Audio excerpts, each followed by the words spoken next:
Bismillahirrahmanirrahim. Assalamualaikum warahmatullahi wabarakatuh. Baiklah para audiens, perkenalkan nama saya Raden Puji Priyanto, Sarjana Pendidikan GDIP-Ed. NIP saya 1968 12 14 1997 021001. Saya bekerja di Madrasah Tsanawiyah Negeri 2 Sukabumi. Saya pada kali ini akan mempresentasikan video saya tentang laboran. Untuk biodata, nama saya Raden Puji Priyanto, Sarjana Pendidikan GDIP-Ed. Tempat tanggal lahir Bandung 14 Desember 1968.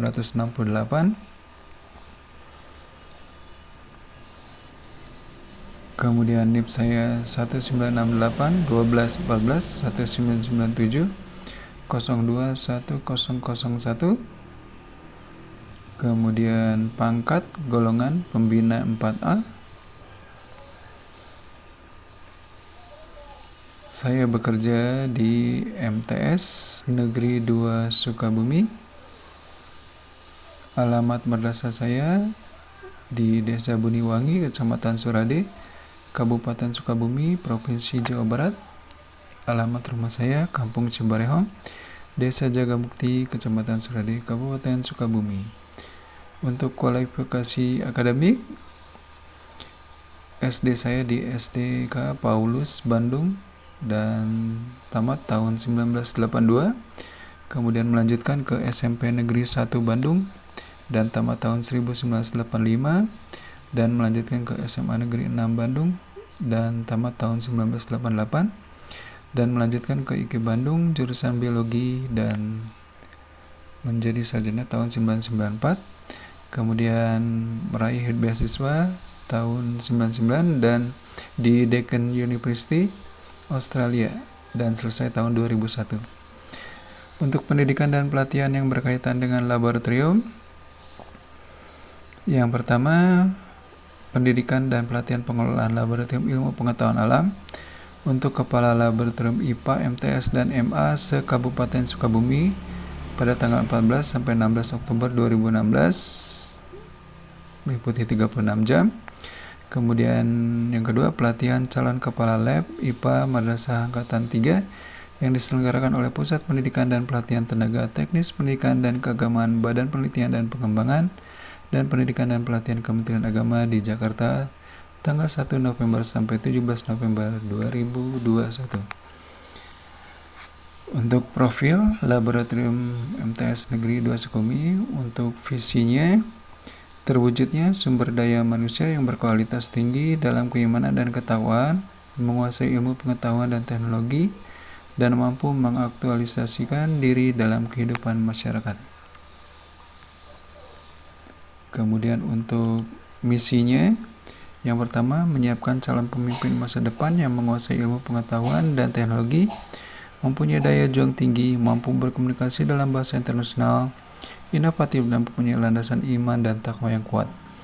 Kemudian yang kedua, membentuk sumber daya tenaga pendidik dan tenaga pendidikan yang profesional. Dan yang ketiga, menjadikan MTSN 2 Sukabumi sebagai madrasah yang berkecimpung di dalam pengembangan pengajaran IPTEK dan IMTAK bagi lembaga pendidikan lainnya. Baik, untuk peralatan laboratorium yang ada di kami, seperti halnya di MTS lain, kami pun lengkap sarana dan prasarannya. Di antaranya di sini ada torso manusia, mata, ginjal, kulit, dan sebagainya. Kemudian untuk peralatan laboratorium fisika, berbagai kit optik, fisik, listrik, kemudian hidrostatika, kemudian timbangan ada di laboratorium kami. Kemudian peralatan laboratorium kimia pun seperti gelas ukur, kemudian tabung reaksi, kemudian mortar atau lumpang, kemudian termometer, dan plat tetes porselin dan zat kimia ada di kami. Kemudian prestasi yang pernah diraih di bidang laboratorium, siswa kami pernah menjuarai Science Lab YouTuber pada bulan April 2021 yang diselenggarakan oleh MGMP IPA Kabupaten Sukabumi. Kemudian juara ketiga Science Lab YouTuber pada bulan April 2021.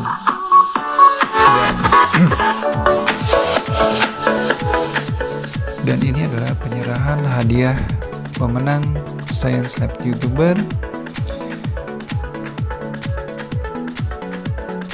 Ini adalah pembina kami, Dr. Andes Widat Arifin.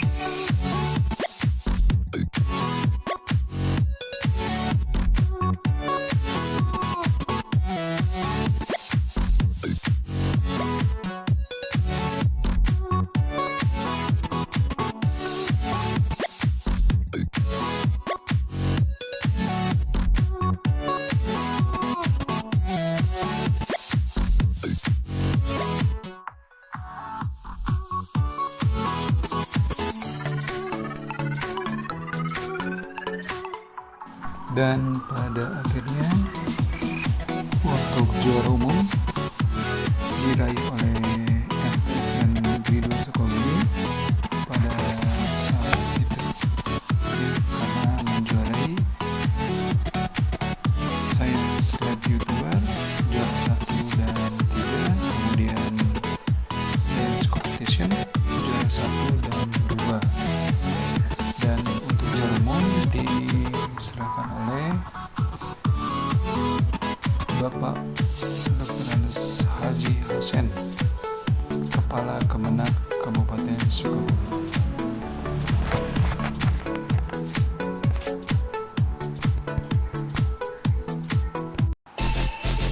Ya, selanjutnya video berikutnya ini adalah video kejuaraan Science Lab YouTuber yang dimenangkan oleh untuk juara 1 dimenangkan oleh MTSN Negeri 2 Sukabumi dan juara ketiganya pun dari MTSN 2 Sukabumi. Kami perwakilan dari Madrasah Sanawiyah Negeri 2 Sukabumi. Di sini kami akan melakukan uji praktikum mengenai hukum Archimedes. Hukum Archimedes ditemukan oleh ilmuwan Yunani yang bernama Archimedes. Hukum ini menjelaskan hubungan gaya berat dan gaya ke atas pada suatu benda jika dimasukkan ke dalam air. Mari kita lakukan pembuktiannya. Nah, teman-teman, sebelum melakukan praktikum selanjutnya, mari kita perkenalkan bahan-bahan yang perlu kita ketahui. Yang pertama, ada 3 buah gelas. Selanjutnya, ada 1 buah sendok makan. Selanjutnya, ada garam. Selanjutnya, ada 3 butir telur. Dan yang terakhir, ada air secukupnya. Mari kita lakukan percobaannya. Yang pertama, ini adalah gelas berisi air. Yang kedua, ini adalah gelas yang berisi air ditambah 3 sendok garam. Yang ketiga, ini adalah gelas berisi air yang ditambah 5 sendok garam. Selanjutnya, kita masukkan telur ke dalam masing-masing gelas.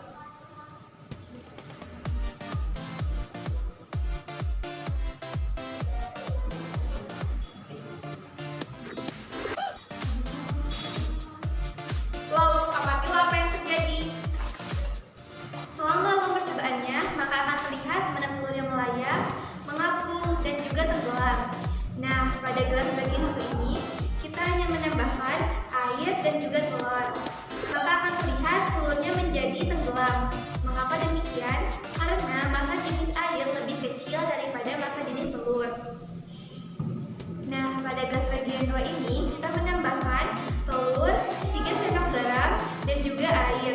Maka akan terlihat telurnya menjadi melayang. Mengapa demikian? Karena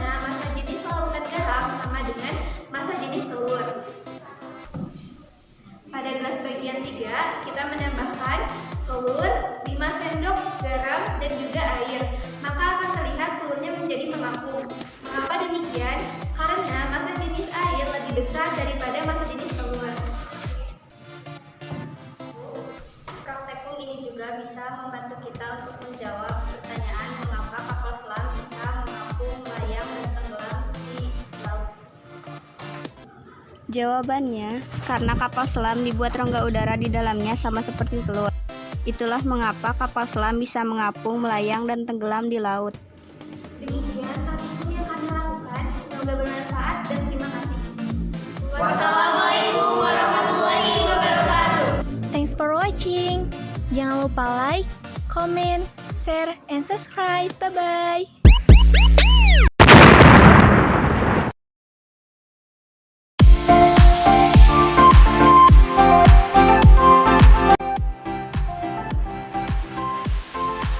Assalamualaikum warahmatullahi wabarakatuh. Perkenalkan, kami dari perwakilan MTS Negeri 2 Sukabumi, kelompok 1 yang akan membahas Ciri-ciri perubahan kimia. sebelumnya izinkan kami untuk memperkenalkan diri. Perkenalkan, nama saya Hilda Hoida Walidri. Saya Salwa Arabia, saya Nirana Mulia Hamil, dan saya Alda. Bahan materi itu ada dua, ada perubahan fisika dan perubahan kimia. Perubahan kimia salah satunya yaitu menghasilkan gas. Gas yang dihasilkan dari larutan campuran cuka dan cangkang telur adalah gas karbon dioksida. Nah, untuk membuktikannya, mari kita mulai percobaannya. Untuk alat dan bahan, kita membutuhkan 2 labu Erlenmeyer, 100 ml cuka, 2 buah balon, dan yang terakhir, sebuah mortar dan 2 cangkang telur ayam. Untuk langkah yang pertama, kita haluskan cangkang telur.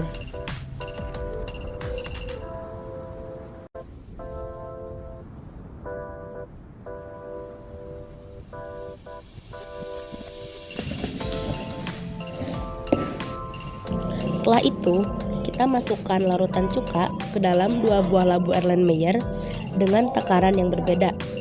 Untuk labu Erlenmeyer pertama, kita masukkan 40 ml larutan cuka. Dan untuk labu Erlenmeyer yang kedua, kita masukkan 60 ml larutan cuka.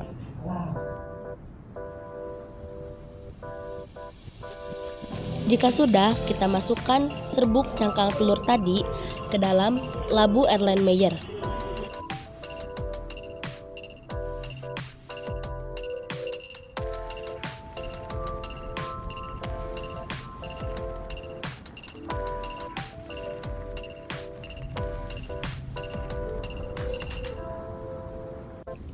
Selanjutnya, tutup labu Erlenmeyer menggunakan balon.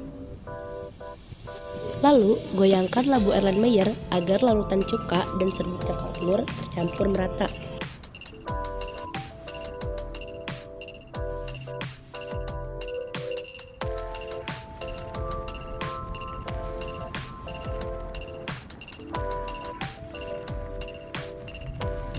Dan untuk langkah yang terakhir, kita amati perubahan yang terjadi.